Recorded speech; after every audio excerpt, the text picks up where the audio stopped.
No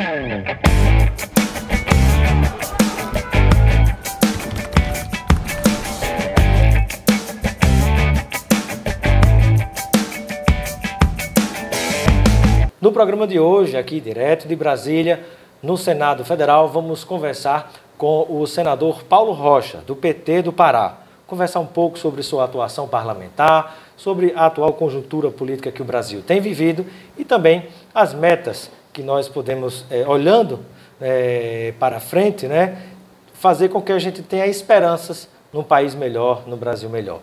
Seja bem-vindo, senador Paulo Rocha, ao nosso Espaço Cidadão.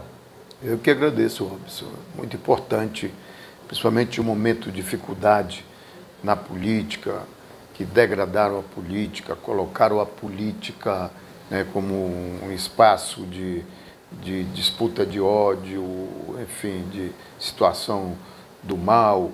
É muito importante que um programa como o seu valorize a política, aqueles que fazem a boa política. Então, te agradeço muito.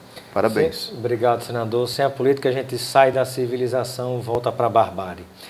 Eu gostaria inicialmente de lhe fazer uma pergunta. Como é que um jovem cidadão lá do meio rural, lá da roça, se transformou em senador?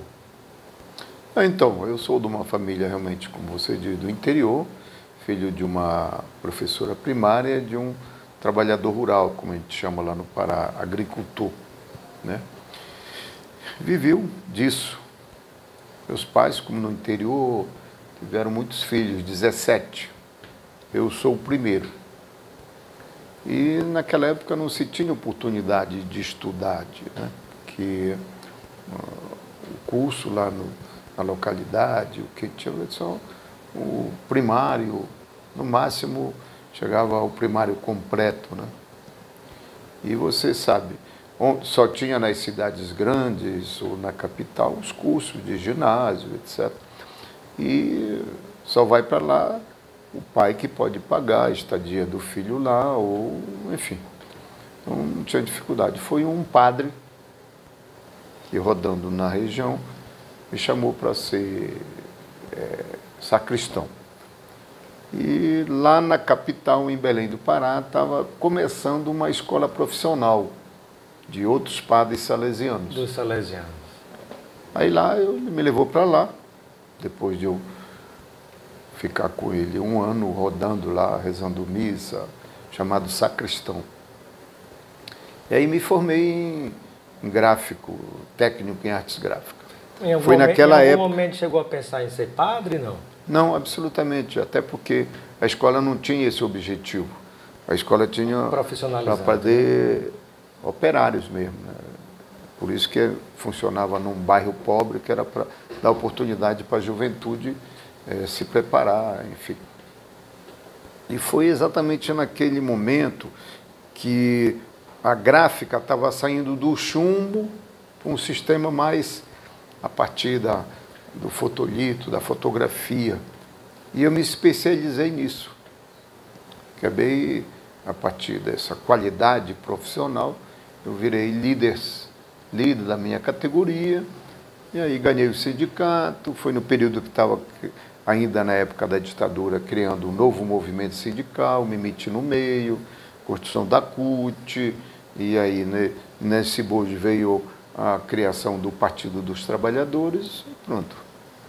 Aí passei 10 anos construindo a CUT no Pará, e foi a partir daí que eu virei logo deputado federal. E aí, na sequência... Cumpri 5 mandatos de deputado federal, os trabalhadores, o povo do Pará me deu, e mais agora esse mandato de senador da República. E o que é que o senhor poderia destacar?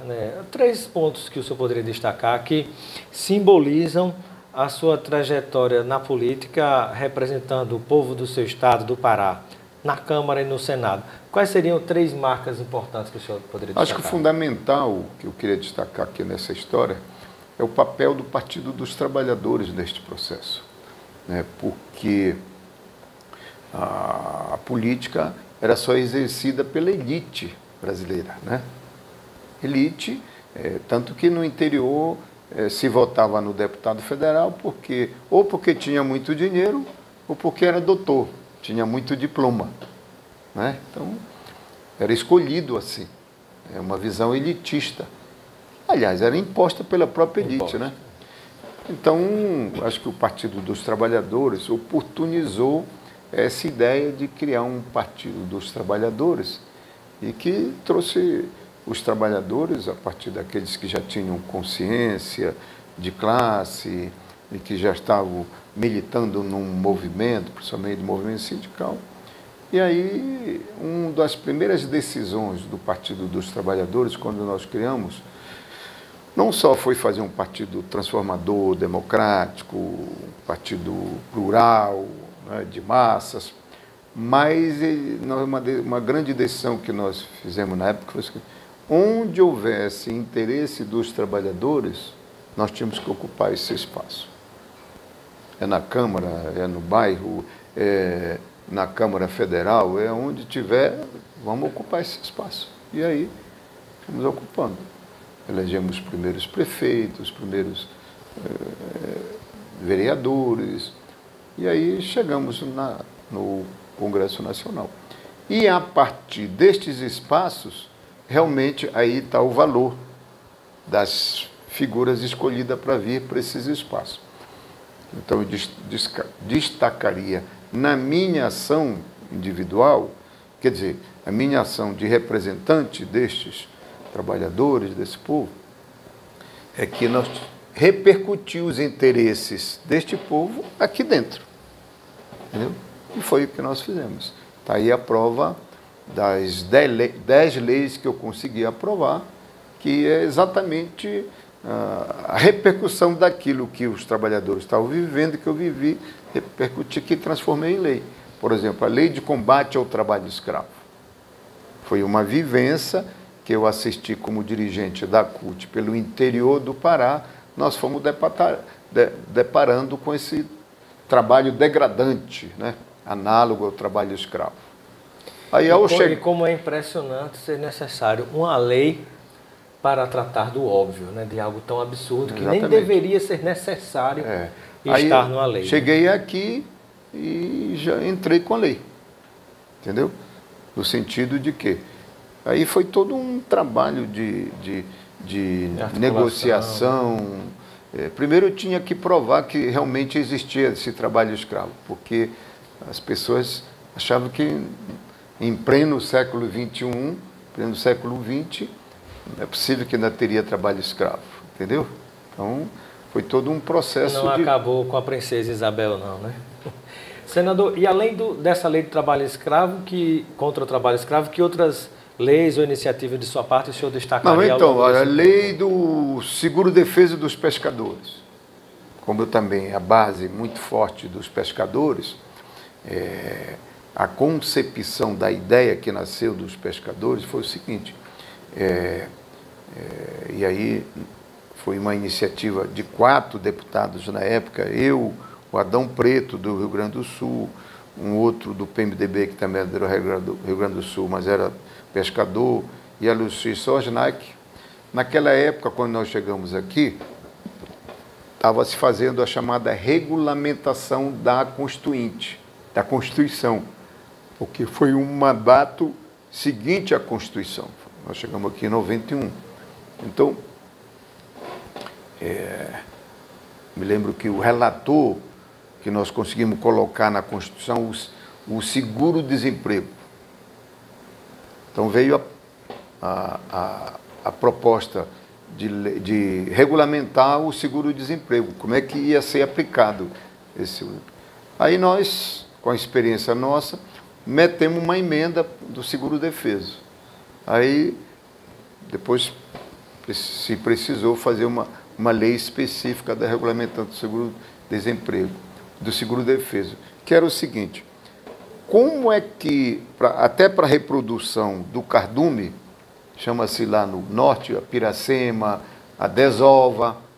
O período que você não pode pescar. Fazer a pesca, porque senão vai prejudicar a própria reprodução. Exatamente. Então, a Mas, questão... por outro lado, as pessoas não podem ficar passando fome, porque depende uma boa parte desse público depende da pesca então, para sobreviver. É análogo ali a uma espécie de desemprego temporário, de 4 meses. Aí nós metemos seguro-defeso, que o pescador tem direito, durante aquele período, um salário mínimo de assegurar a sua renda mínima, né, para a sobrevivência. E qual seria um terceiro tópico, senador? Olha, aí depois tem outros, por exemplo, na área sindical da minha experiência, tem a lei que, no momento da ditadura militar, os dirigentes sindicais eram muito perseguidos politicamente. Então eram muito demitidos, né? Porque você sabe, a lei não permite que demita dirigente sindical, ele tem estabilidade. Mas eram muito demitidos, né? Então eu entrei com uma lei para anistiar os dirigentes sindicais. Aprovei, voltaram milhares de dirigentes sindicais. Depois eu fiz uma lei muito importante que o pessoal dos Correios, na época do governo Fernando Henrique, fez uma greve muito forte, que fazia greve, que era muito... Aí eles demitiram cerca de 8.000 trabalhadores em todo o Brasil, os grevistas. Aí eu entrei com uma lei dos grevistas do Correio, que foi conhecida. Lá internamente chama-se a Lei Paulo Rocha. Mas aí todo mundo voltou o seu emprego, né? Foi um momento muito difícil e tal. Depois eu acho que tem uma lei muito importante também, é a profissão de agente comunitário de saúde. Ah, sem dúvida. Porque naquela época os agentes comunitários eram uma espécie de voluntariado no interior, mas eles eram usados pelo serviço público na ponta do sistema SUS, mas não recebiam nada, ou, no máximo num convênio com a prefeitura, eles recebiam meio salário mínimo. Aí, com a minha experiência sindical, entrou com uma lei criando a profissão, porque criando a profissão, aí mobiliza a categoria a buscar os seus direitos. Foram leis que o senhor citou, senador, que beneficiaram não só cidadãos do seu estado, mas do país inteiro. Né? Não, a lei é nacional. É nacional, né? E traz esse benefício para todas as regiões do país. E por último, agora já como senador, eu conseguir aprovar aqui, ainda está lá na Câmara, mas aqui nós aprovamos quase por unanimidade, a criminalização do trabalho infantil. Num período de desemprego no país, adultos aí e tal, aí os caras ainda exploram o trabalho infantil. Então eu criei a lei que criminaliza o trabalho infantil, aqueles que usam o trabalho abaixo de 14 anos. Perfeito. Aí está lá na Câmara para ser aprovado. E por último, a lei do Paulo Gustavo, que é... importantíssima para a cultura do país. Exatamente. Como a cultura foi muito atacada, eles acabaram com o Ministério da Cultura e depois atacavam muito que a cultura, que artista é coisa de maconheiro, de bandido, de não sei o quê, etc. Aí nós criamos também nos governos, acho que ainda vem desde o governo Fernando Henrique, o Fundo Nacional de Cultura, que é um fundo do setor. É como o FGTS dos trabalhadores. É dos trabalhadores o fundo. O governo apenas gere, né? O Fundo Nacional de Cultura também é isso, é do setor da cultura. O governo Bolsonaro segurou esse fundo, não executou. E tinha acumulado aqui 4,3 bilhões. E a cultura indo para o ralo, né? Aí nós aprovamos a lei aqui, de minha autoria, para o quê? Já que o governo federal não executa, nós transferimos para os estados e municípios executarem. Não é? E aí, o que acontece? Nós aprovamos nas duas casas, Câmara e Senado, o Bolsonaro vetou, nós derrubamos o veto, ele quis agora, nesse período, adiar o pagamento, a transferência, para jogar para o governo Lula, aí nós derrubamos também a medida provisória e agora já está à disposição no orçamento para poder transferir para os estados e municípios. Senador Paulo Rocha, vamos conversar um pouquinho sobre o atual momento que o Brasil tem vivido. Nós tivemos uma mudança de governo, uma mudança muito importante, e muitas pessoas passam a criar esperança, expectativa com o novo governo que está iniciando, o terceiro governo de Luiz Inácio Lula da Silva. Eu pergunto, é possível realmente ter esperanças de mudanças, de novas perspectivas para o crescimento do Brasil de uma maneira mais igual para todos? Por que eu faço essa pergunta? Porque nós, quando observamos o orçamento, já há muitos problemas herdados da gestão de Jair Bolsonaro e há muitas pressões do Deus mercado, que se apavora com algumas declarações, quando o presidente diz que quer encontrar formas de fazer com que as pessoas tenham um mínimo de dignidade em relação à alimentação, mas que parece que não se apavora quando a gente observa rombo de 40 bilhões de reais, como é o caso das Americanas. Eu queria lhe ouvir um pouco sobre isso, senador, sobre essa expectativa, se dá realmente para acreditar, para esperançar nesse sentido. Olha, primeiro, fundamental, a esperança, ela não nasce assim, né? De um povo e tal. Eu acho que a esperança tem a ver também com a fé, a crença. Então, o Lula passa a ser a esperança à medida que ele se reelege, mas nós passamos por um pedaço muito difícil de jogar a gente para baixo do tapete ou da desmoralização, não só da política, mas também do nosso partido, das nossas principais lideranças, da esquerda, etc.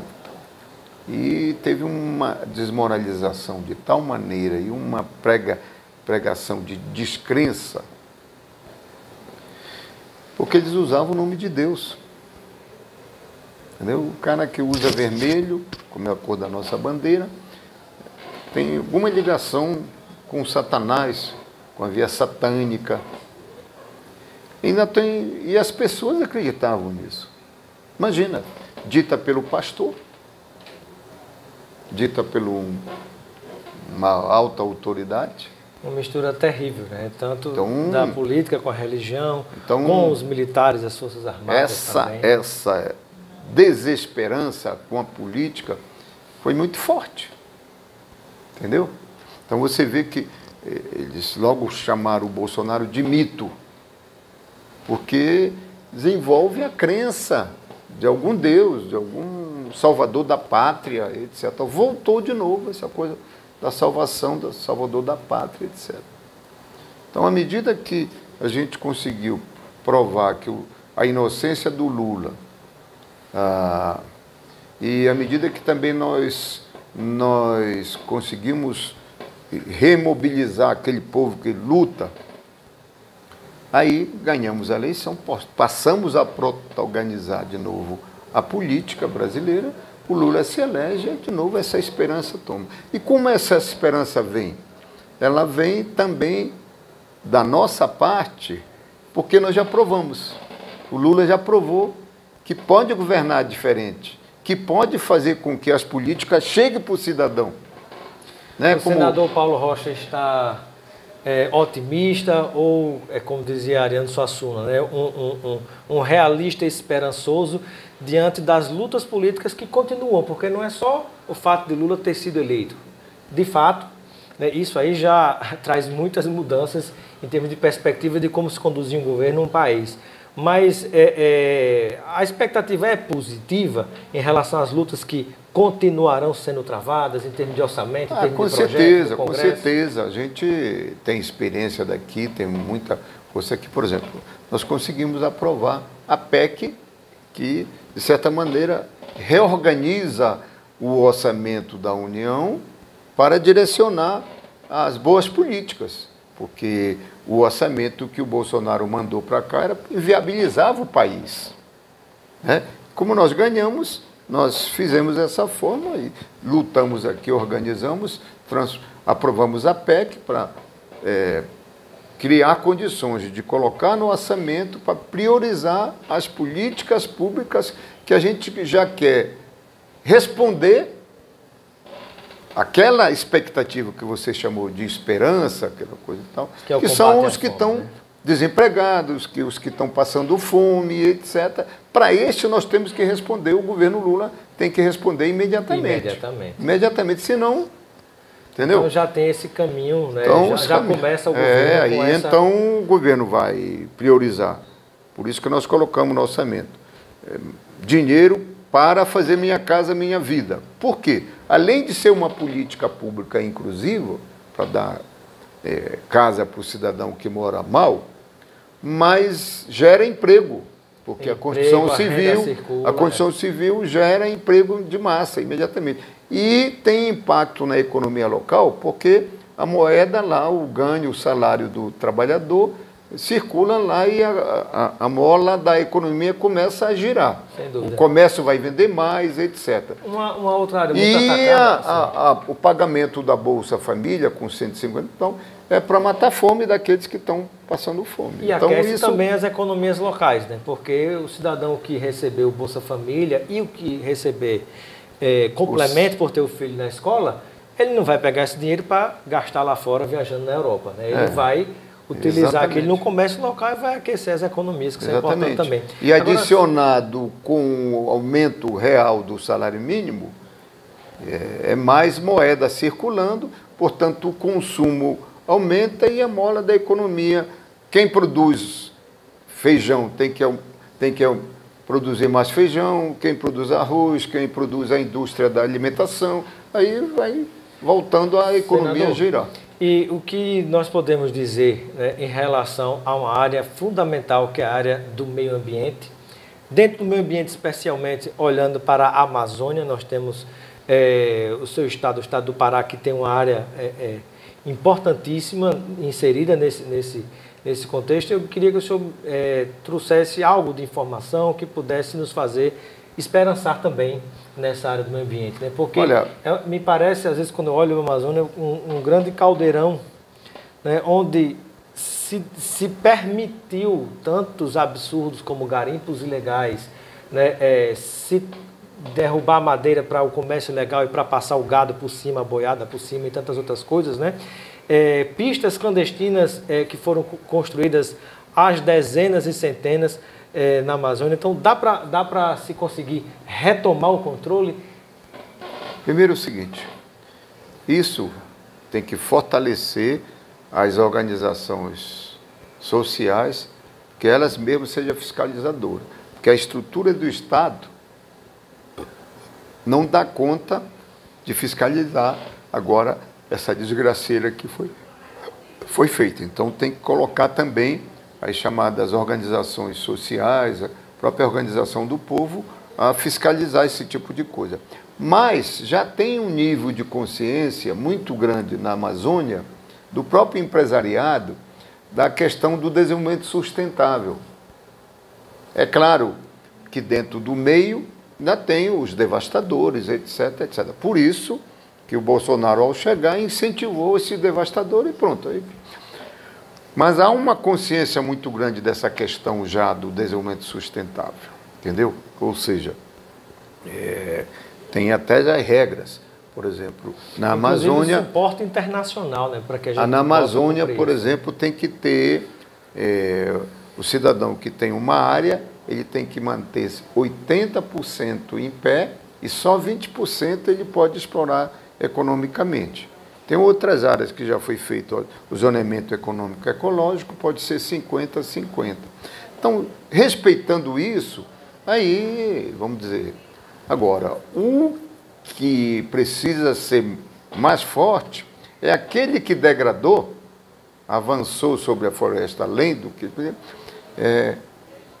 como é que você vai fazer com que ele recupere ao longo do tempo aquela floresta? Esse que é o mais difícil, entendeu? Sem dúvida. Mas, digamos assim, eu acho que há uma consciência muito grande, retomando um governo como o nosso, nesse sentido, incentivando políticas públicas que incentive a proteção, que incentive, porque as terras indígenas são as que mais protegem a floresta, os indígenas, porque eles têm as áreas das áreas indígenas, né?